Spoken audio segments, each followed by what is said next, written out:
नमस्कार साथियों, कैसे हैं आप सभी। तो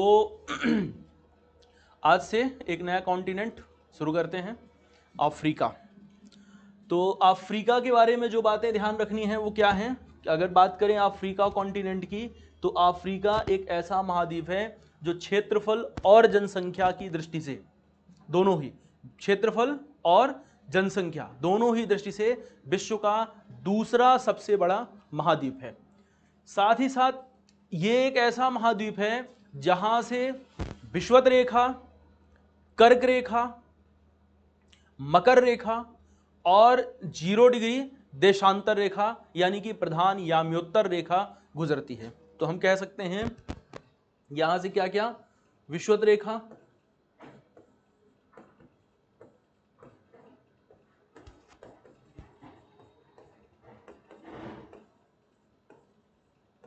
कर्क रेखा,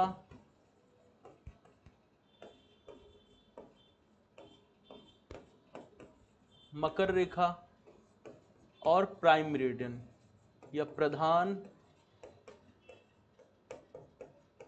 याम्योत्तर रेखा। चारों ही रेखाएं इस एक महाद्वीप से गुजरती हैं। इनके बारे में आपको पढ़ाया जा चुका है कि ये सब क्या हैं। इसलिए अफ्रीका ऐसा महाद्वीप है विश्व का जो कि चारों ही गोलार्धों, उत्तरी गोलार्ध, दक्षिणी गोलार्ध, पूर्वी और पश्चिमी गोलार्धों पर अवस्थित है। ठीक है। अब अगर आपसे बात की जाए कि विषुवत रेखा की, तो विषुवत रेखा इस महाद्वीप के 6 देशों से होकर के गुजरती है। अगर मैं बात करूं किसकी, विषुवत रेखा की,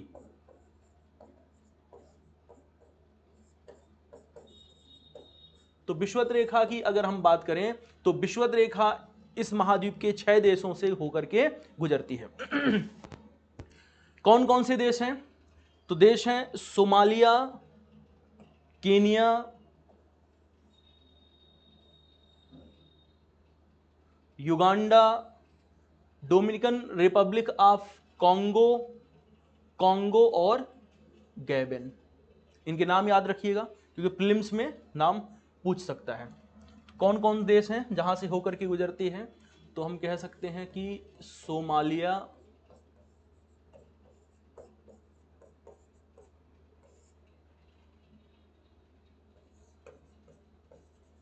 केन्या,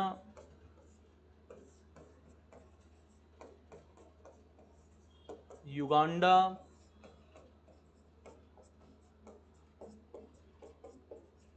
डोमिनिकन रिपब्लिक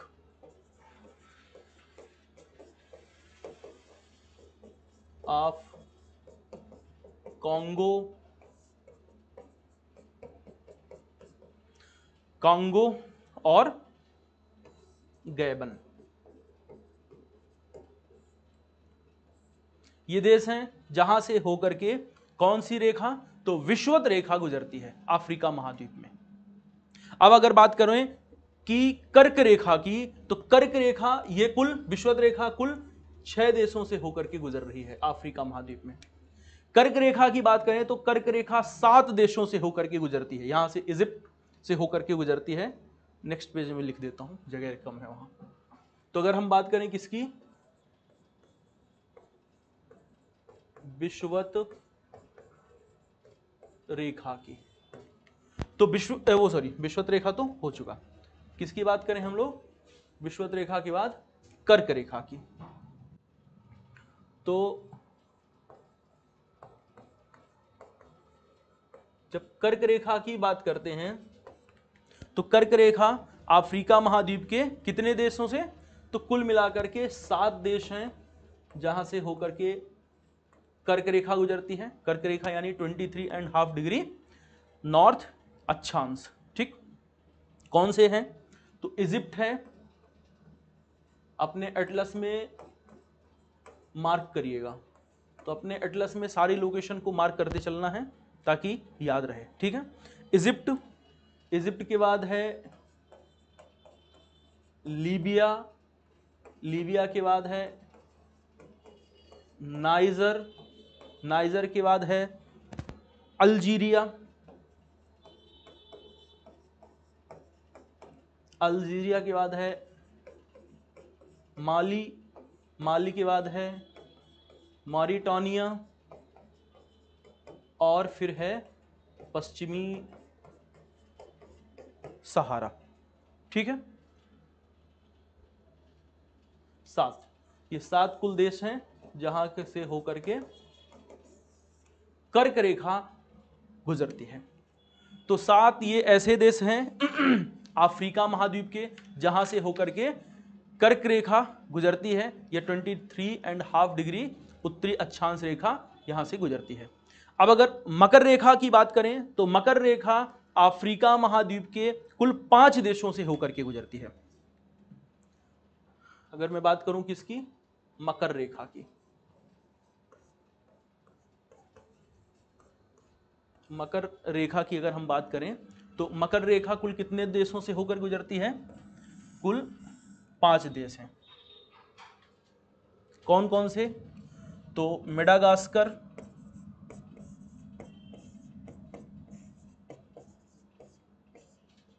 मेडागास्कर के बाद है मोजाम्बिक, मोजाम्बिक के बाद है दक्षिण अफ्रीका, दक्षिण अफ्रीका के बाद है बोत्सवाना और नामीबिया। तो बोत्सवाना और नामीबिया, तो ये कुल कितने देश हैं, कुल 5 देश हैं जहां से होकर के मकर रेखा गुजरती है दक्षिण अमेरिका महाद्वीप में, वो सॉरी अफ्रीका महाद्वीप में, अफ्रीका कॉन्टिनेंट में। तो अफ्रीका कॉन्टिनेंट के 5 देश ऐसे देश हैं जहां से होकर के मकर रेखा गुजरती है। अगर विषुवत रेखा की बात करें तो विषुवत रेखा कुल 6 देशों से होकर के गुजरती है। और फिर कर्क रेखा की बात करें तो कर्क रेखा अफ्रीका महाद्वीप के 7 देशों से होकर के गुजर रही होती है। ठीक है, ऐसे ही 0 डिग्री देशांतर रेखा की बात करें, जिसे हम क्या कहते हैं, प्रधान याम्योत्तर रेखा कहते हैं। प्रधान याम्योत्तर रेखा अथवा प्रधान याम्योत्तर रेखा की बात की जाए तो अब बात की जाए 0 डिग्री देशांतर रेखा। तो प्रधान याम्योत्तर रेखा या 0 डिग्री देशांतर रेखा की बात करें तो ये घाना,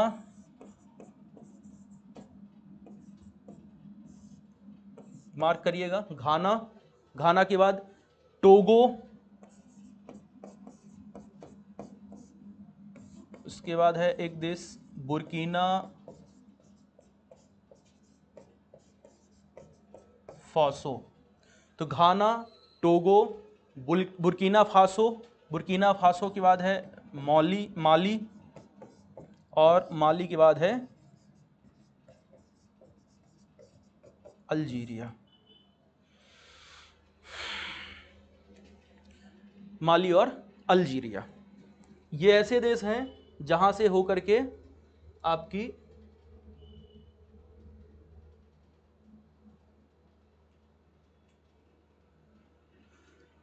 जीरो डिग्री देशांतर रेखा गुजर रही है। ठीक है, चलिए अब कुछ स्टेट्स हैं, जल संधियां हैं, जो इंपॉर्टेंट स्टेट हैं या इंपॉर्टेंट जल संधियां हैं। अगर इनकी बात करें तो सबसे पहली इंपॉर्टेंट स्टेट का नाम है स्ट्रेट ऑफ जिब्राल्टर अथवा जिब्राल्टर जल संधि। ये आप देख सकते हैं जिब्राल्टर जल संधि है। और आप जानते हैं कि जल संधि क्या कर रही होती हैं, तो 2 जलीय भागों को मिला रही है और 2 स्थल खंडों को आपस में अलग करने का काम करती है। तो पहली जो जल संधि है, इस जल संधि का क्या नाम है, स्ट्रेट ऑफ जिब्राल्टर अथवा जिब्राल्टर जल संधि। और जिब्राल्टर जल संधि अफ्रीका महाद्वीप को यूरोप महाद्वीप के साथ अलग करने का कार्य कर रही है। तो जिब्राल्टर जल संधि की अगर मैं बात करूं तो जिब्राल्टर जल संधि क्या कर रही है, तो जिब्राल्टर जल संधि के बारे में हम कह सकते हैं ये अफ्रीका महाद्वीप को यूरोप महाद्वीप से अलग कर रही है। और अफ्रीका महाद्वीप में किसको? तो अफ्रीका महाद्वीप में देश है मोरक्को को। यूरोप में है स्पेन, तो अफ्रीका महाद्वीप में किसको? मोरक्को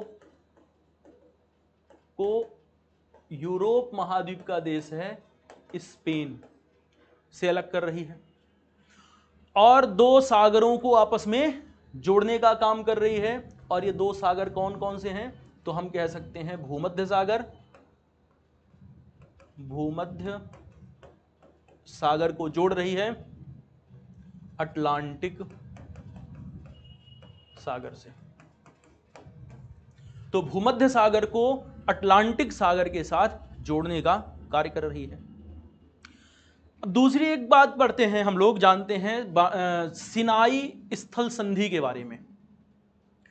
स्थल संधियां ऐसा क्षेत्र होती हैं, जैसा कि मैंने अभी बताया जल संधि के बारे में, जल संधियां ऐसा क्षेत्र हैं जो दो स्थल खंडों को अलग करती हैं और दो जलीय क्षेत्रों को एक दूसरे से मिला रही होती हैं। ठीक इसी प्रकार से जो स्थल संधियां होती हैं, स्थल संधियां दो स्थलीय भागों को आपस में जोड़ने का काम करती हैं और दो जलीय क्षेत्रों को एक दूसरे से अलग करती हैं। तो एक अत्यंत महत्वपूर्ण स्थल संधि है। इस स्थल संधि का नाम है सिनाई स्थल संधि। इस स्थान पर है जहां पर सिनाई प्रायद्वीप है, तो यहां पर है सिनाई स्थल संधि।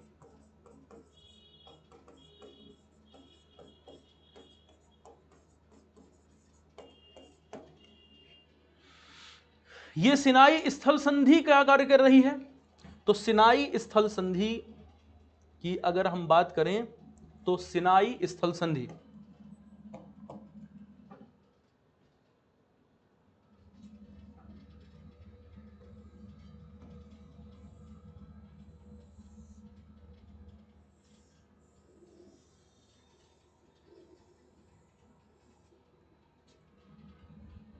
अफ्रीका महाद्वीप है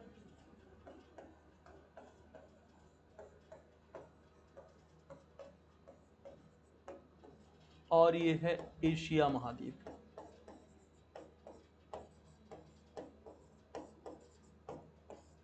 तो अफ्रीका महाद्वीप को एशिया महाद्वीप के साथ जोड़ रही है, जबकि भूमध्य सागर को,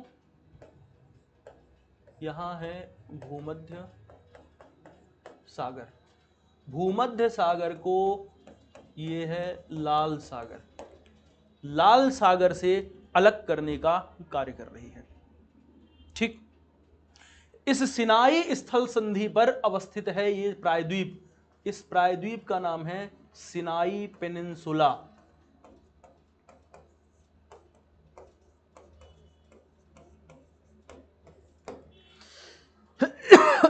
सिनाई प्रायद्वीप, और सिनाई प्रायद्वीप के एक तरफ ये जो खाड़ी है, इस खाड़ी को कहते हैं अक्काबा की खाड़ी। क्या नाम है इसका?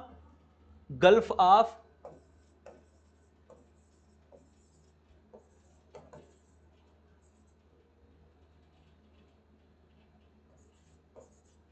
अक्काबा, गल्फ ऑफ अक्काबा, अक्काबा की खाड़ी कहते हैं इसे।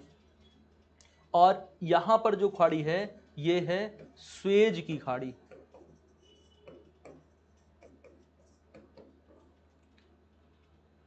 सिनाई प्रायद्वीप पर ही स्वेज नहर अवस्थित है, जो कि इस स्वेज की खाड़ी को जोड़ने का कार्य करती है। किससे?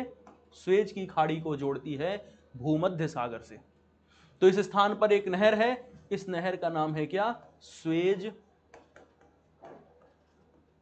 नहर। ठीक, स्वेज नहर क्या काम कर रही है? तो स्वेज नहर लाल सागर में स्वेज की खाड़ी को भूमध्य सागर के साथ जोड़ने का कार्य कर रही है। तो अगर इस स्वेज नहर को हम निकाल लें थोड़ा सा बाहर समझने के लिए अपने, तो हम कह सकते हैं कि यहां पर क्या है, ये है अगर भूमध्य सागर,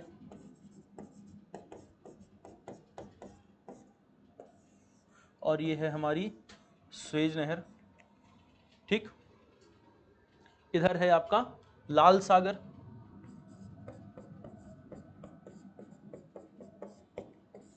और लाल सागर में है स्वेज की खाड़ी। ठीक है, लाल सागर के तट पर इस स्वेज नहर पर एक बंदरगाह है, जिस बंदरगाह का क्या नाम है? इस बंदरगाह का नाम है स्वेज बंदरगाह। तो यहां एक बंदरगाह है, इसका नाम है स्वेज बंदरगाह। भूमध्य सागर के तट पर एक बंदरगाह है, इस बंदरगाह का नाम है पोर्ट सईद। तो सईद बंदरगाह है। ठीक है, इस स्वेज नहर में जल प्रवाह को नियंत्रित करने के लिए 3 झीलों का निर्माण किया गया है।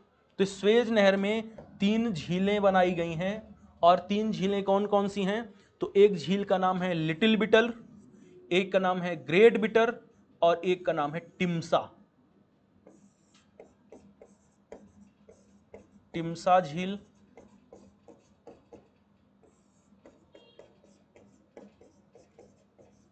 लिटिल बिटर झील और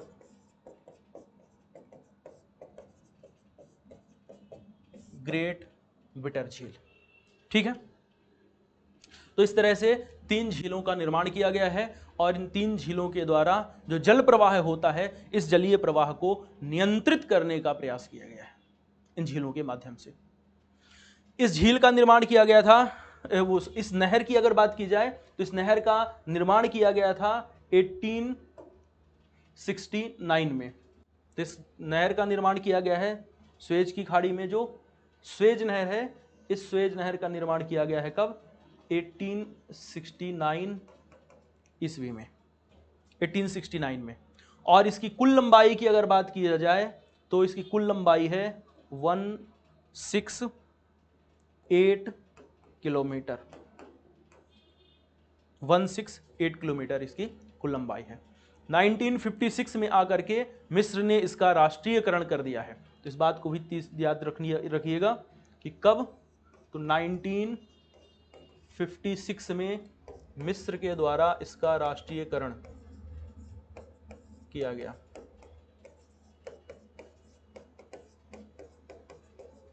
इसका राष्ट्रीयकरण किया गया। ठीक है, तो ये कुछ बातें हैं स्वेज नहर से संबंधित, और स्वेज नहर से संबंधित बातें साथ ही साथ सिनाई स्थल संधि से संबंधित बातें थी, जिनको आपको ध्यान में रखना है, बहुत ही महत्वपूर्ण बातें हैं। ठीक है, कौन कौन सी बातें हैं? कि सिनाई एक स्थल संधि है जो अफ्रीका महाद्वीप को एशिया महाद्वीप के साथ जोड़ने का प्रयास करती जोड़ती है, और साथ ही साथ भूमध्य सागर को लाल सागर से अलग करती है। इस प्रायद्वीप पर क्या है? तो इस प्रायद्वीप पर स्वेज की खाड़ी को लाल सागर में स्वेज की खाड़ी से वो भूमध्य सागर से जोड़ते हुए एक नहर का निर्माण किया गया है, और इस नहर का नाम है स्वेज नहर।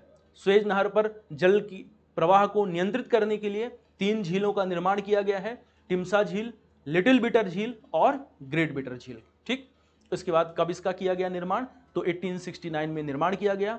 168 किलोमीटर लंबाई है। 1956 में मिस्र ने आकर के इसका राष्ट्रीयकरण कर दिया था। तो ये कुछ बातें हैं जो स्वेज नहर से संबंधित हैं, इन्हें ध्यान रखना है। अब एक स्टेट है, स्टेट ऑफ बाब अल मंदेव। तो देखिए आप लोग, इस स्थान पर है स्टेट ऑफ बाब अल मंदेव, अपने एटलस में देखिए और वहां पर मार्क करिए। इसका नाम मैं लिख देता हूं, क्या नाम है? बाब अल मंदेव जल संधि। बाब अल मंदेव जल संधि, स्टेट ऑफ बाब अल मंदेव। तो ये क्या काम कर रही है? तो स्टेट ऑफ बाब अल मंदेव जल संधि लाल सागर को, ये लाल सागर को हिंद महासागर में अदन की खाड़ी से जोड़ने का काम कर रही है। लाल सागर को हिंद महासागर में अदन की खाड़ी से जोड़ रही है, और अफ्रीका महाद्वीप में जिबूती को किसे? तो जिबूती एक देश है, इसे एशिया महाद्वीप के यमन से अलग कर रही है। तो यमन से अलग करने का काम कर रही है। इस जल संधि के समीप देखिएगा एक छोटा सा द्वीप है, उस द्वीप का नाम है सोकोत्रो द्वीप।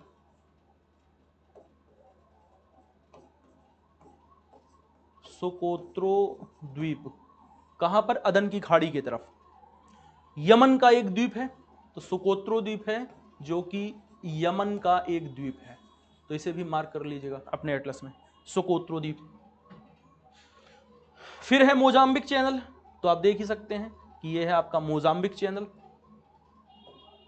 इस स्थान पर है। यह है गल्फ ऑफ अदन, अदन की खाड़ी है। यह है आपका लाल सागर, ठीक है। यहां पर है बाल अम मंदेब संधि, ठीक। अब बात करते हैं मोजाम्बिक चैनल की, ठीक है।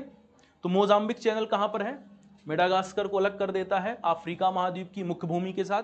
तो अफ्रीका महाद्वीप की मुख्य भूमि से मेडागास्कर को अलग करने का काम कर रहा है, और ये हिंद महासागर पर अवस्थित है। तो हिंद महासागर का पर अवस्थित एक चैनल है जो कि अफ्रीका महाद्वीप की मुख्य भूमि को मेडागास्कर से अलग करने का काम करता है, ठीक है।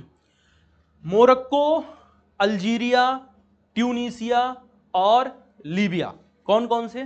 तो देखिए मोरक्को, अल्जीरिया, ट्यूनीशिया और लीबिया, यहां पर बर्बर समुदाय की जनसंख्या अधिक है, इसलिए यहां पर क्या है? यहां ये ऐसे देश हैं जहां पर बर्बर समुदाय की है, इसलिए इसे इसका जो तटवर्ती क्षेत्र है, इस तटवर्ती क्षेत्र में बर्बर समुदाय के लोग रहते हैं, इसलिए इसे कहा जाता है बर्बरी कोस्ट। इसे बर्बरी कोस्ट के नाम से भी जाना जाता है। अब अफ्रीका महाद्वीप के जो इंपॉर्टेंट माउंटेन्स हैं, उन इंपॉर्टेंट माउंटेन्स की बात करते हैं। तो हेडिंग लगाइएगा, अफ्रीका महाद्वीप के महत्वपूर्ण पर्वत समूह। देखिए सबसे पहले बात करते हैं माउंट एटलस की। तो अफ्रीका महाद्वीप का सबसे पहला जो पर्वत है यह है माउंट एटलस पर्वत। तो सबसे नंबर 1 में कौन सा पर्वत है? एटलस पर्वत।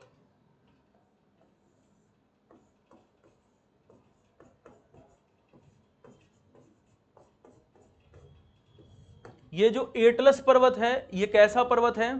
तो अफ्रीका महाद्वीप का एक नवीन मोड़दार पर्वत है। तो यहां का ये एक नवीन मोड़दार पर्वत है। इसका विस्तार कहां कहां है एटलस पर्वत का? तो मोरक्को, अल्जीरिया और ट्यूनीशिया में विस्तारित है। तो ये पर्वत मोरक्को, अगर एटलस पर्वत की बात करें हम तो कहां पर है ये? तो मोरक्को,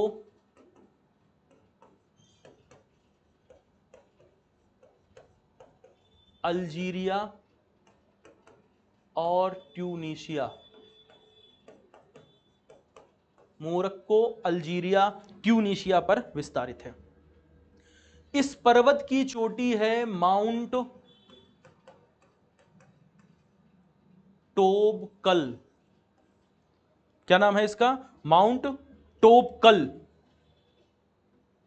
टोबकल, ये माउंट टोबकल क्या है? तो एटलस पर्वत की सबसे ऊंची चोटी है, बहुत ही इंपॉर्टेंट है।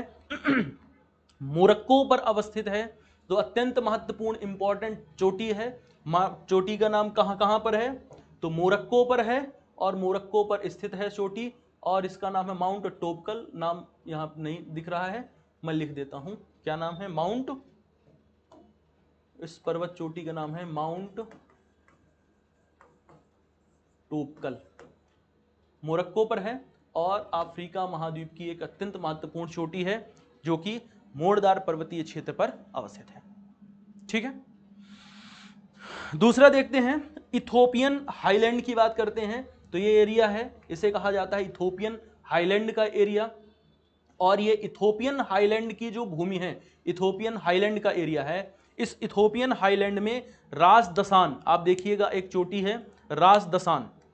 अगर बात करें इथोपियन उच्च भूमि की, तो दूसरा इंपॉर्टेंट क्षेत्र है, इसका नाम है क्या, इथोपियन उच्च भूमि हाईलैंड, और यहां पर है रास दसान। राजदसान, ये राजदसान इथोपियन उच्च भूमि की सबसे ऊंचा क्षेत्र है, और यहां पर लेक ताना अवस्थित है, जिसे अतवारा नदी का उद्गम होता है। तो यहां पर देखिएगा इस स्थान पर होगी लेक ताना, इस स्थान पर क्या है, लेक ताना झील है, ये है, और इस ताना झील से अतवारा नदी, अतवारा नदी का उद्गम होता है। ठीक है, इसके बाद दूसरी चोटी की बात अगर की जाए तो माउंट केनिया है। ये जो माउंट केनिया है, माउंट केनिया,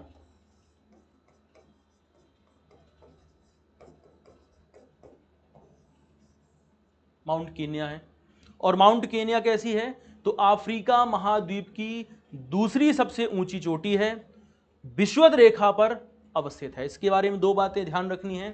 पहली बात तो माउंट केनिया क्या है, तो ये अफ्रीका महाद्वीप की, अफ्रीका महाद्वीप की दूसरी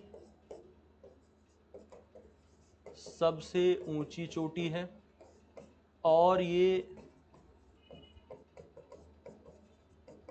विषुवत रेखा पर अवस्थित है, माउंट केनिया। ठीक है,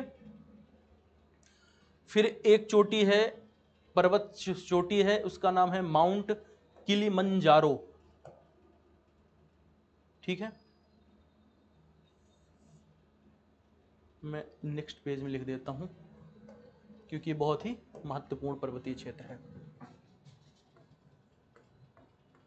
माउंट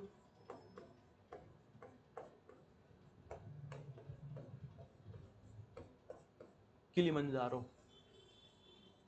ठीक है, माउंट किलिमंजारो। तो माउंट किलिमंजारो के बारे में क्या बात है, तो माउंट किलिमंजारो है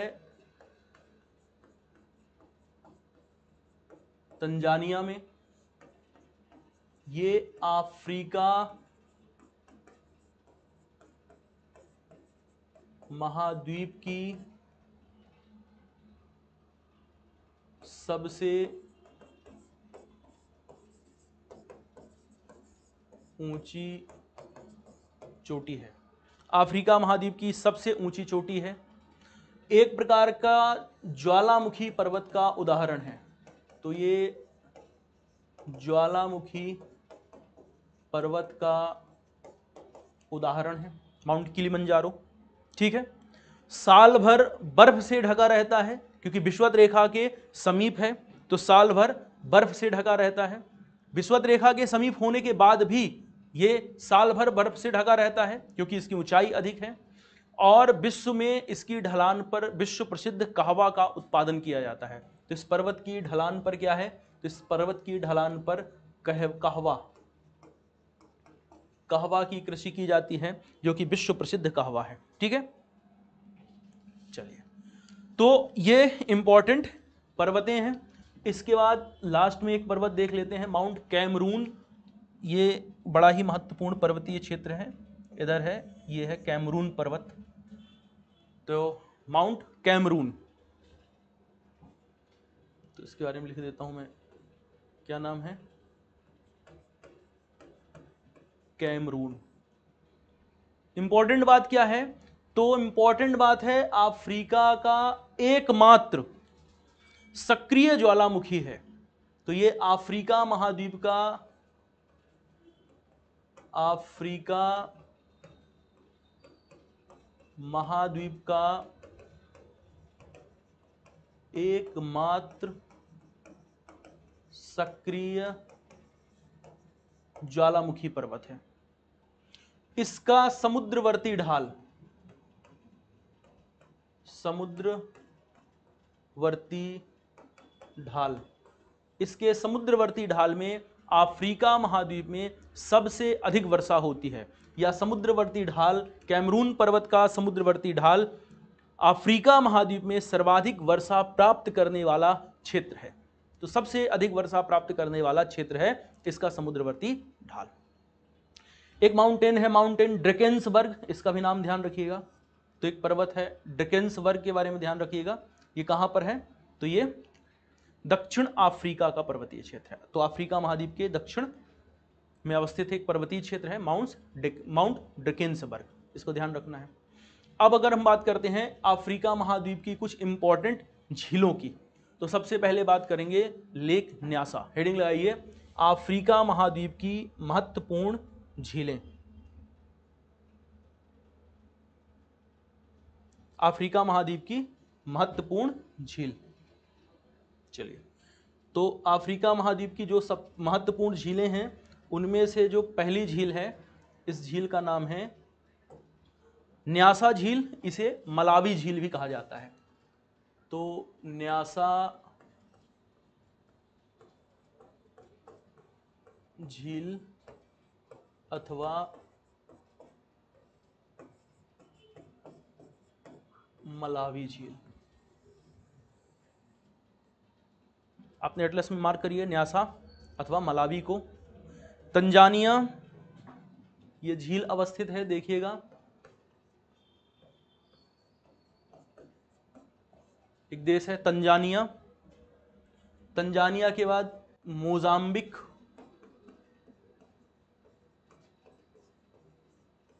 और मलावी। तो तंजानिया, मोजाम्बिक और मलावी पर अवस्थित है। न्यासा झील अफ्रीका महाद्वीप की, अफ्रीका महाद्वीप की तीसरी सबसे बड़ी झील है। तीसरी सबसे बड़ी झील है। अफ्रीकन भूभ्रंश घाटी, जो अफ्रीकन भूभ्रंश घाटी का दक्षिणतम विस्तार इस झील तक है। तो ये अफ्रीकन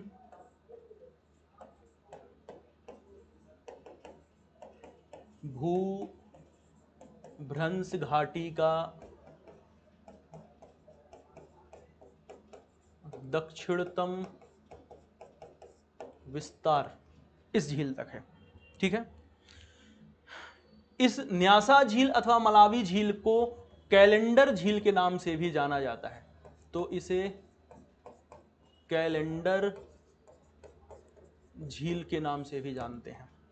ठीक है, कैलेंडर झील के नाम से भी जाना जाता है इस न्यासा झील को अथवा मलावी झील को। अब दूसरे झील की बात करते हैं। एक पहली है न्यासा झील, मार्क कर लिया होगा आपने। दूसरा हेडिंग लगाइएगा तंगानिका झील। दूसरी है कौन सी झील? तंगानिका झील। तंगानिका झील कहाँ है ये? तो तंगानिका झील अवस्थित है Tanzania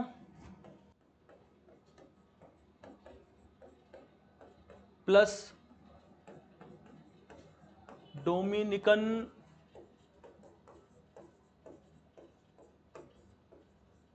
Republic of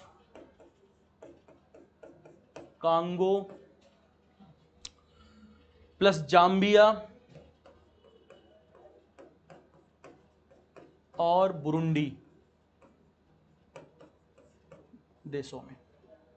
Tanzania, Zambia, Burundi और डोमिनिकन रिपब्लिक ऑफ कांगो में।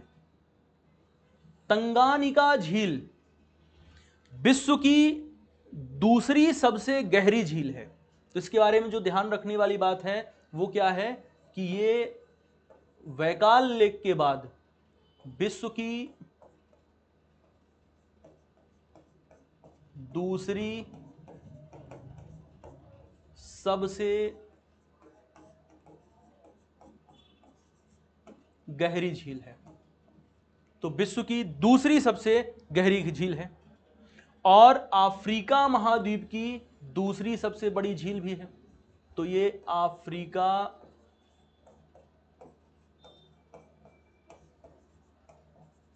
महाद्वीप की दूसरी सबसे बड़ी झील है। ठीक है, यह झील भी भूभ्रंश घाटी पर अवस्थित है। तो यह झील यानी तंगानिका झील भी अफ्रीका की भूभ्रंश घाटी पर ही अवस्थित है। तो यह अफ्रीका की भूभ्रंश घाटी, इस भूभ्रंश घाटी का भाग है। यह अफ्रीका महाद्वीप की भूभ्रंश घाटी पर अवस्थित है यह झील भी। ठीक है, अब बात करते हैं लेक विक्टोरिया की तीसरी एक अत्यंत महत्वपूर्ण झील है जो विक्टोरिया झील। तो हेडिंग लगाइएगा, कौन सी झील? तीसरा पॉइंट है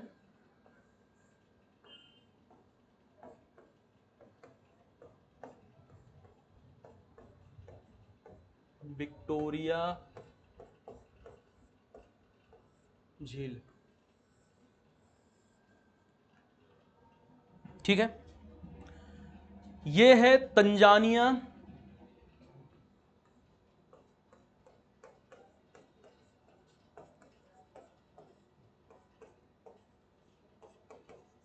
कीनिया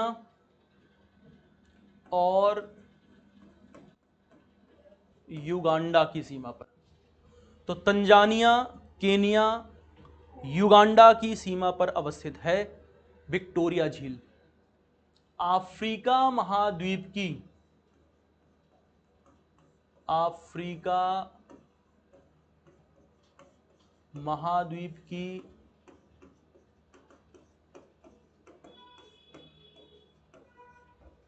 सबसे बड़ी झील है।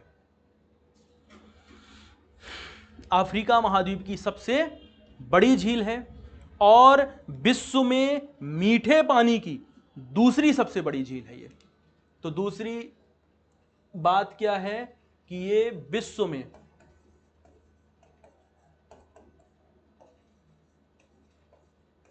मीठे पानी की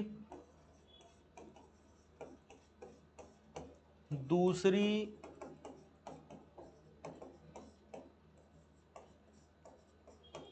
सबसे बड़ी झील है। विश्व में मीठे पानी की दूसरी सबसे बड़ी झील है। सुपीरियर झील पहले नंबर पर है। तो सुपीरियर झील के पश्चात विश्व में मीठे पानी की ये दूसरी सबसे बड़ी झील है विक्टोरिया झील। क्षेत्रफल के आधार पर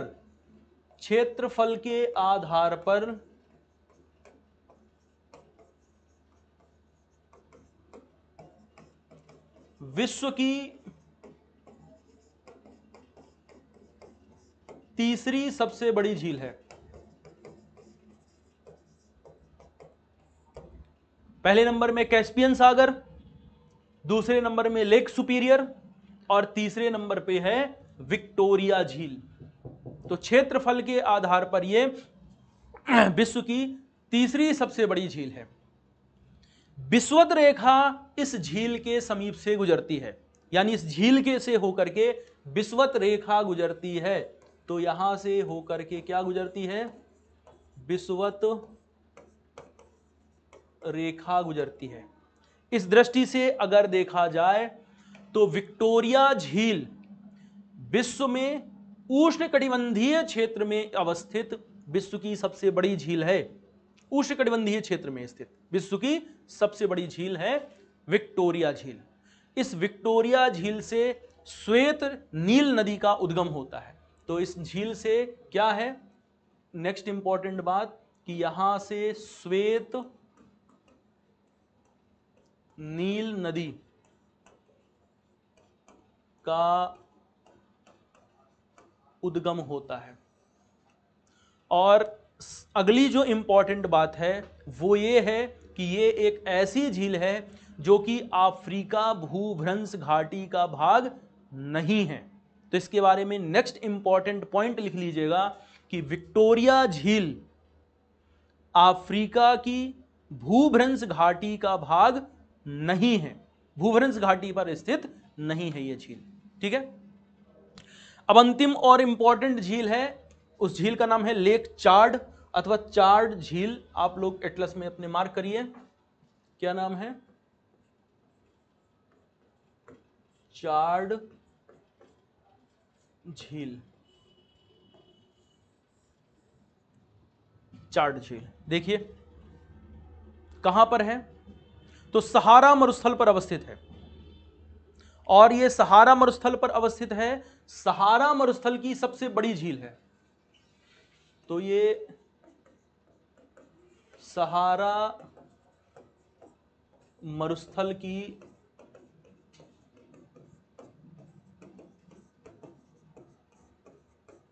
सबसे बड़ी झील है, सहारा मरुस्थल की सबसे बड़ी झील है।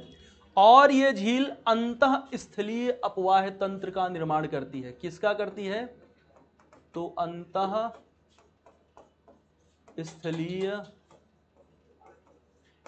अपवाह तंत्र। तो सहारा मरुस्थल पर अवस्थित है, सहारा नदी, यहां पर सहारा मरुस्थल की सबसे बड़ी झील है। और यहां पर एक नदी है चारी नदी, तो चारी नदी का इस पर मुहाना है, चारी नदी का मुहाना है, अंतःस्थलीय अपवाह का निर्माण करती है।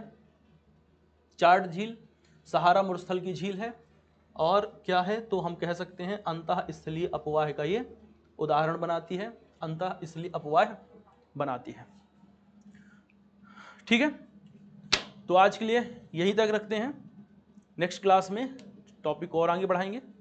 Thank you.